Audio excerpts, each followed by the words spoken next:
जी हाँ साथियों, बहुत बहुत स्वागत करता हूँ अपने इस यूट्यूब परिवार रोहित सर बायोलॉजी में।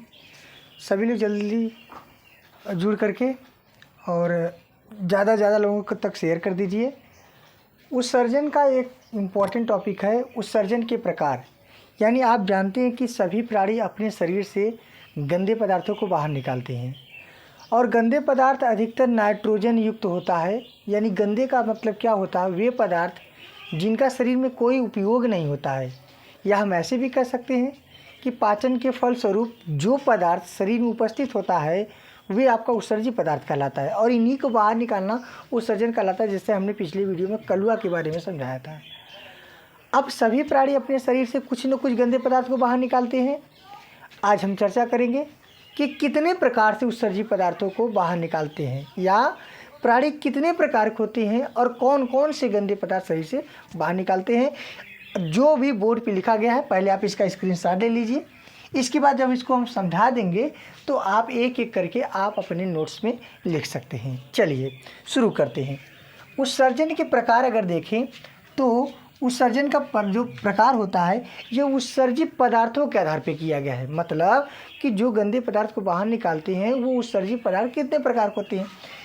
पहला अमोनिया हो गया, दूसरा अमीनो अम्ल हो गया, तीसरा यूरिया हो गया और चौथा यूरिक अम्ल हो गया।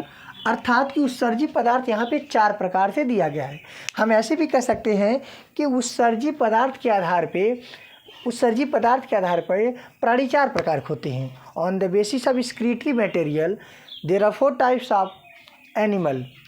फर्स्ट अमीनोटेलिक, फिर ureotelic, uricotelic, ammonotelic. That's mean there are 4 types of animal on the basis of excretory material। उत्सर्जित पदार्थ के आधार पे प्राणी 4 प्रकार के होते हैं। सबसे पहले अमोनिया का उत्सर्जन। जो प्राणी अपने शरीर से नाइट्रोजन पदार्थों का या नाइट्रोजन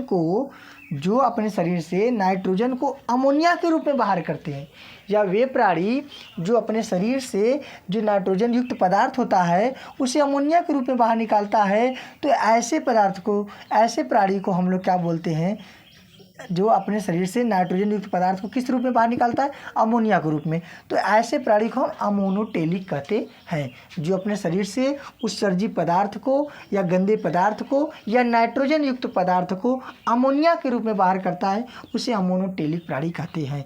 जैसे जलीय कशेरुकी, यानी जो जल में रहते हैं प्राणी, जो जल में रहते हैं, कशेरुकी माने जिनमें रीढ़ की हड्डी पाई जाए। जलीय कशेरुकी जो होते हैं, जो मछलियाँ होती हैं और उभयचर होते हैं, वो अपने शरीर से क्या निकालते हैं, अमोनिया बाहर निकालते हैं। अर्थात मेढक भी हो सकता है, क्योंकि उभयचर लिखा है ना, उभयचर मतलब जो जल और स्थल दोनों पे रहते हैं। तो उभयचर मतलब मेढक और मगरमच्छ, ये दोनों प्राणी और मछलियाँ अपने शरीर से अमोनिया को बाहर निकालते हैं गंदे पदार्थ के रूप में। दूसरा क्या हो गया, अमीनो अम्ल।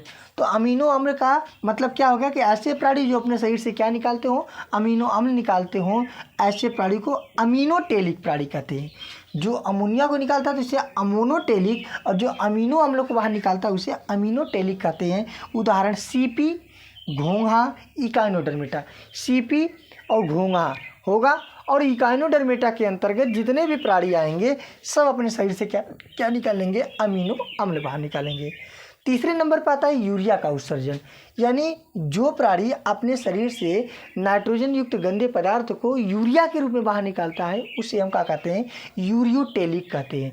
जैसे स्तनधारी, मनुष्य, मेढक। तो यानी हम लोग अगर पूछे कि मनुष्यों के शरीर से गंदा पदार्थ किस रूप में निकलता है तो यूरिया।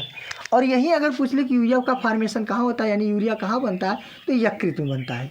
फिर ये भी पूछ लिया जाए कि ये यूरिया का निर्माण किसके द्वारा होता है, तो कह दीजिए कार्बन डाइऑक्साइड और अमोनिया जब अभिक्रिया करता है तो क्या बनता है, यूरिया बनता है। समझ आ गया नहीं। शरीर में उपस्थित जो कार्बन डाइऑक्साइड होता है और अमोनिया जो होता है आपस में जो अभिक्रिया करता है, यानी मिलता है, तो यूरिया का फॉर्मेशन होता है और उसी यूरिया को क्या होता है, वृक्क के द्वारा शरीर से बाहर निकाल दिया जाता है। और हम लोग क्या हो गए, यूरियोटेलिक जंतु के अंतर्गत आते हैं, क्योंकि हम लोग अपने शरीर से यूरिया को बाहर निकालते हैं। चौथे नंबर पर आता है यूरिक अम्ल का उत्सर्जन, अर्थात वे प्राणी जो अपने शरीर से यूरिक अम्ल को बाहर निकालते हैं वो क्या कहलाते हैं, यूरिकोटेलिक कहलाते हैं। या वे प्राणी जो अपने शरीर से नाइट्रोजन युक्त पदार्थों को यूरिया के रूप में बाहर निकालते हैं वो यूरिक अम्ल यूरिक अम्ल को बाहर निकालते हैं वो यूरिकोटेलिक प्राणी कहलाते हैं। जैसे पक्षी, सरीसृप से मतलब रेंगने वाले प्राणी, जैसे हो गया क्या, सर्प हो गया, बिच्छू हो गया, समझ में आ गई है, और विस्फोफड़ा हो गया, लोग जानते हैं। तो ये सारे प्राणी क्या क्या होते हैं, सरीसृप के अंतर्गत आते हैं। कीट मतलब इंसेक्टा, जैसे कोई मधुमक्खी भी कीट है, घरेलू मक्खी भी कीट है, कीड़े मकोड़े, टिड्ढा, ग्रासहोपर, जितने भी चीज़ें हैं ये सारी चीज़ें अपने शरीर से गंदे पदार्थ यूरिक अम्ल के रूप में निकालते हैं। तो हमने क्या सीखा, फटाफट रिवीजन करिए। उत्सर्जक के आधार पे, उत्सर्जित पदार्थ के आधार पे प्राणी 4 प्रकार के होते हैं। कुछ लोग अपने शरीर से गंदे पदार्थ के रूप में अमोनिया को बाहर निकालते हैं, उन्हें अमोनोटेलिक कहते हैं। कुछ अमीनो अम्लों को बाहर निकालते हैं, उसे अमीनोटेलिक कहते हैं, अमीनोटेलिक कहते हैं। और कुछ यूरिया के रूप में निकालते हैं, उसे यूरियोटेलिक कहते हैं। और कुछ यूरिक अम्ल के रूप में निकालते हैं, उसे यूरिकोटेलिक प्राणी कहा जाता है। तो आप इसका स्क्रीनशॉट ले लीजिए, आप इसको अपने कॉपी में इसको एक्सप्लेन कर लीजिएगा। ठीक है, सिंपल सा है, ये कभी कभी पूछा जाता है बहुविकल्पी में, या लिखने को भी दे दिया जाता है। तो मनुष्य वाला याद रखिएगा, क्योंकि मनुष्य वाला आपके सिलेबस में अब ये पढ़ना होगा। ठीक है, धन्यवाद।